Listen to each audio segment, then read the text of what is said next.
Hi everyone, how's it going? Welcome to This Week in Research, a weekly show where we look at 5 studies published over the past 7 days. The first study for today looks at the impact of corporate social activism from the point of view of customers and investors. So corporate social activism, what is that? It's a bit different than corporate social responsibility, which you might be familiar with, and that is whenever a corporation carries out any act where the main objective of it is not to increase profits. Now, profits might increase, but that is not the objective. For instance, following environmental regulations more closely, having better regulations for employees and staff, or for instance, increasing their wages, working with the community. These are all acts of giving money to charity. These are all acts of corporate social responsibility, which don't have as prime objective to increase profits, but they could. Now, corporate social activism is a bit different. Corporate social activism is when a corporation publicly takes a stance, and this is particularly it applies to the US, and this study is based on the US context. So corporate social activism is when a corporation takes a stance publicly on a particular social issue.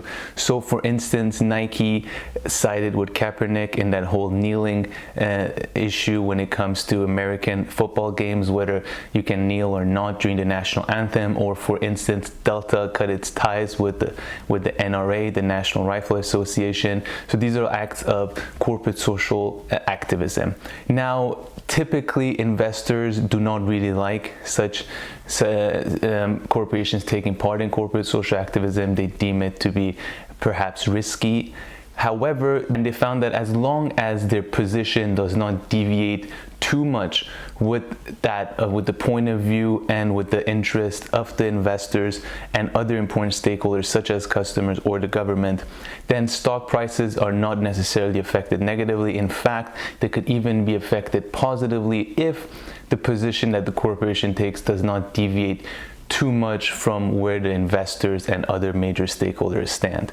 Now, when it comes to customers, in fact, if the position that they take does not once again deviate much with the customers and in fact maybe supports the point of view of most of their customers, then they will even see increase in profits and sales in the coming quarters. There can be anywhere between 4 to 10% increase in sales over the next 2 quarters. The researchers found that after analyzing around 200 corporations that have taken part in corporate social activism in the US. Now, a few other interesting things came out. One is that a third of all corporate social activism is carried out in groups. So corporations carry out with at least 7 other corporations.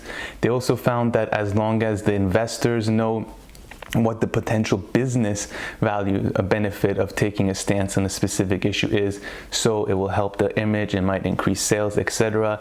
And they also found that investors are more comfortable with female CEOs taking part in corporate social activism. The researchers suggest that this could be to the fact that past studies have shown that female CEOs are thought to be more caring, and therefore investors could expect such actions, corporate social activism, to be taken by a female CEO.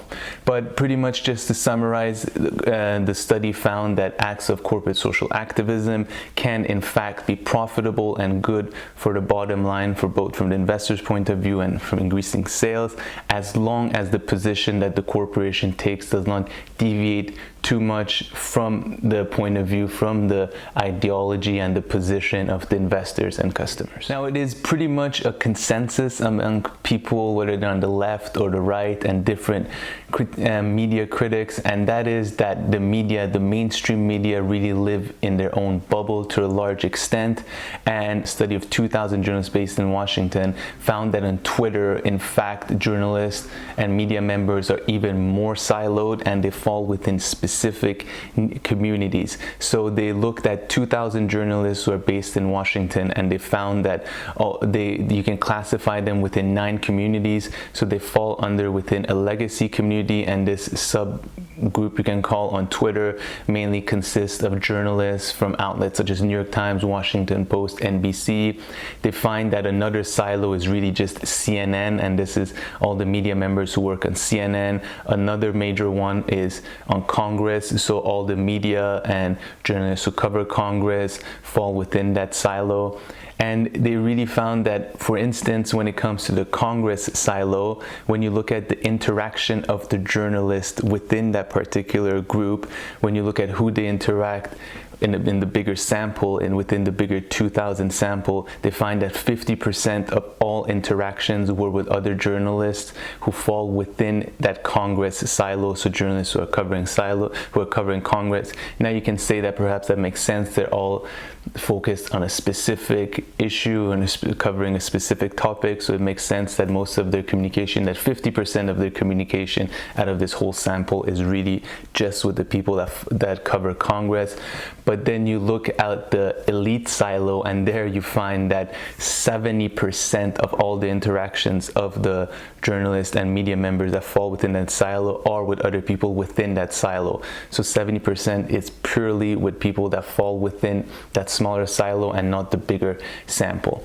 So the researchers, right, and in fact with CNN, they found that most of the interaction of people on CNN, journalists on CNN, is with other CNN journalists and really pushing CNN content. So when it comes to the CNN silo, the researchers commented that in particular it is concerning that CNN journalists are tweeting mostly to other CNN journalists about CNN, but more broadly they concluded their study by writing that the dangers of having journalists having limited perspectives are real. While this study does not purport to show possible worsening over time, it does provide support that shows siloed communities of journalists and thus offer an important empirically grounded caveat about their vulnerability to groupthink and blind spots.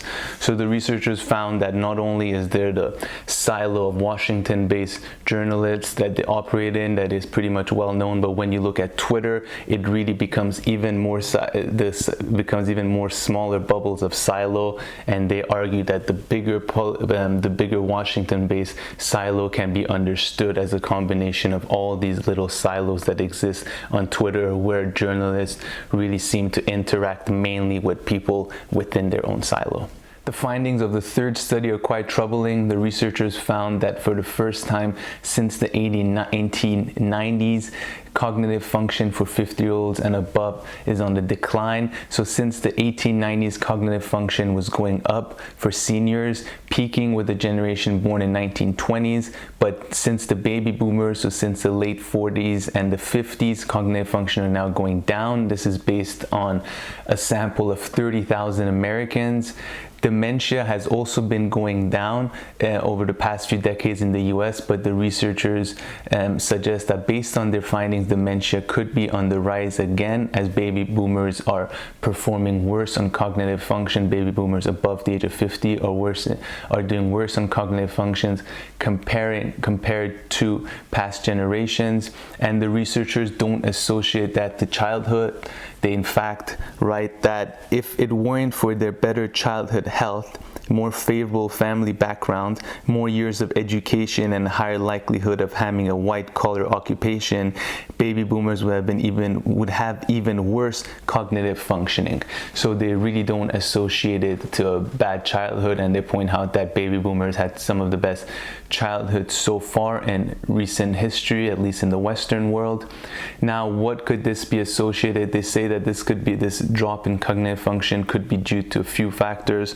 First, they write that the biggest factors linked to lower cognition scores among baby boomers in the study were lower wealth, higher levels of self-reported loneliness and depression, lack of physical activity, and obesity. And they also found that living without a spouse, being married more than once, having psychiatric problems and cardiovascular risk factors, including strokes, hypertension, heart disease, and diabetes, were also associated with lower cognitive function among people in this generation.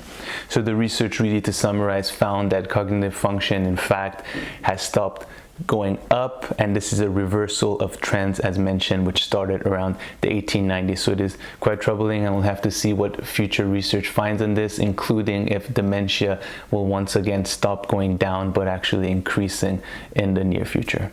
The next study we have for today looks at the legacy of plastic and mass-producing plastic. This study does a few things. The first thing that it does is that it estimates that if we continue on business as usual, there will be triple the amount of plastic in the oceans by 2050 compared to 2011. That's if we continue business as usual. They also project that the production of plastic will continue to grow in the coming decades. However, they refer to an older study, a 2017 or 2018 study that estimates that the discarding of plastic will reach zero by mid-century. This will be thanks to advancement in recycling and incineration, so the burning of plastic. Now the study looks at what to do with plastic pollution entering oceans, and they say that the cleaning initiatives going on right now are really definitely not enough for removing all the plastic from the ocean and preventing more plastic from entering the ocean. They really suggest that when it comes to cleaning up the oceans, the first effort should be to stop plastic from entering oceans from rivers and streams, so having barriers there, and then also picking up the plastic from the oceans as early as possible, as before they get spread out too much and before they start decomposing a little bit, which makes it much harder to clean up. So that is the second contribution of their study, and they really suggest that it needs to be cut at the source, at the level of the river and streams, and then picked up as early as possible. Then they look at, well, what to do with all the plastic that is collected. They go over a few options. They say that burying is not a sustainable option, given that toxins could be released into the soil and into the earth, so they don't propose that as a solution. Turning plastic into energy, they point out, is less efficient than a modern gas power plant, so they kind of rule out that option, and they come down to incineration, so burning plastic. But of course that emits CO2, has CO2 emissions associated with it, so they say that this must be taken into consideration into the planet's carbon budget if we are to burn even more plastic in the future. And finally, they say that even given what they're suggesting, so preventing plastic from entering the oceans as much as possible and then picking up as early as possible and burning it, well, is definitely not a sustainable solution, and really what it comes down to is to reducing the production and the usage of plastic at a global scale. And finally, to wrap up today, we have a nice little study where researchers found the best way to clean N95 respiratory masks. So these are really the best masks, the golden standard for protecting yourself against coronavirus. Unlike surgeon masks or masks made out of cloth, they can actually also prevent you from breathing in smaller particles. Now, the research found that the best way to really clean them is to use electric cookers, so just your usual rice cooker. They found that one cycle of 50 minutes completely cleans both inside and outside of N95 masks. And what is even more interesting, they found that even after cleaning the same mask around 50 times in a rice cooker, its respiratory capacity did not get damaged, and it still had 95% filter. It retained 95% of its filter capacity. They also found that, and this means that perhaps this method is good for any masks really, and that is that the mask did not lose its elasticity, and the user and the person could still wear them properly without losing much of the elasticity after cleaning them 20 times in rice cooker. So this is perhaps a good way to wash and clean your mask and make sure that it is disinfected properly. They say that this solution is better than other means out there, which could, especially with N95 masks, which could damage the air filtering, and perhaps for other masks it could damage the elasticity. So that's it for this week. I really hope that you liked the content. If you did, make sure to give it a like and hit that subscribe button. All the information on the studies that I've talked about and mentioned are in the description box below, and if you have any comments, questions, criticisms, please make sure to leave them in the comment section below. Thank you, and see you all next time.